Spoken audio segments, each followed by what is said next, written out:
Mark chapter 7. Then the Pharisees and some of the scribes came together to him, having come from Jerusalem. Now when they saw some of his disciples eat bread with defiled, that is, with unwashed hands, they found fault. For the Pharisees and all the Jews do not eat unless they wash their hands in a special way, holding the tradition of the elders.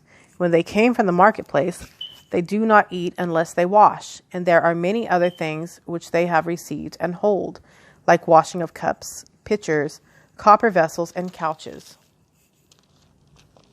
Then the Pharisees and scribes asked him, "Why do your disciples not walk according to the tradition of the elders, but eat bread with unwashed hands?" He answered and said to them, "Well did Isaiah prophesy of you hypocrites, as it is written, 'This people honors me with their lips, but their heart is far from me, and in vain they worship me, teaching as doctrines the commandments of men. For laying aside the commandment of God, you hold the tradition of men, the washing of pitchers and cups, and many other such things you do." He said to them, "All too well, you reject the commandment of God, that you may keep your tradition. For Moses said, 'Honor your father and your mother,' and he who curses father or mother, let him be put to death. But you say, if a man says to his father or mother, 'Whatever profit you might have received from me is Corban, that is, a gift to God,' then you no longer let him do anything for his father or his mother, making the word of God of no effect, through your tradition which you have handed down, and many such things you do." When he had called all the multitude to himself, he said to them, "Hear me, everyone, and understand. There is nothing that enters a man from outside which can defile him, but the things which come out of him, those are the things that defile a man. If anyone has ears to hear, let him hear." When he had entered a house away from the crowd, his disciples asked him concerning the parable. So he said to them, "Are you thus without understanding also? Do you not perceive that whatever enters a man from outside cannot defile him?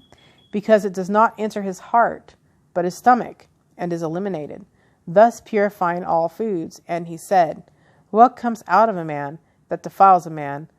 For from within, out of the heart of men proceed evil thoughts, adulteries, fornications, murders, thefts, covetousness, wickedness, deceit, lewdness, an evil eye, blasphemy, pride, foolishness.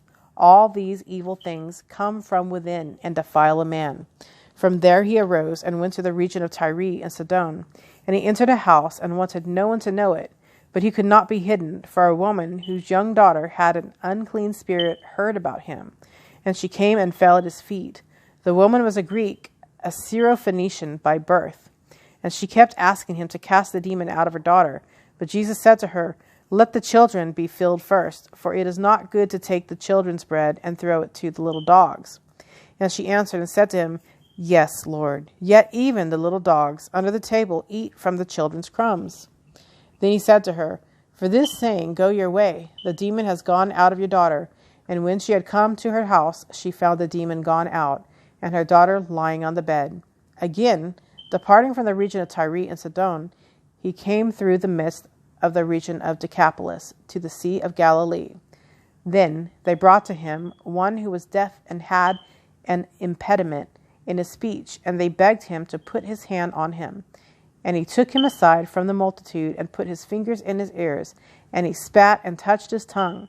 Then looking up to heaven, he sighed and said to him, "Ephphatha," that is, be opened. Immediately his ears were opened, and the impediment of his tongue was loosed, and he spoke plainly. Then he commanded them that they should tell no one.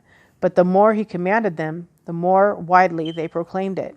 And they were astonished beyond measure, saying, "He has done all things well. He makes both the deaf to hear and the mute to speak."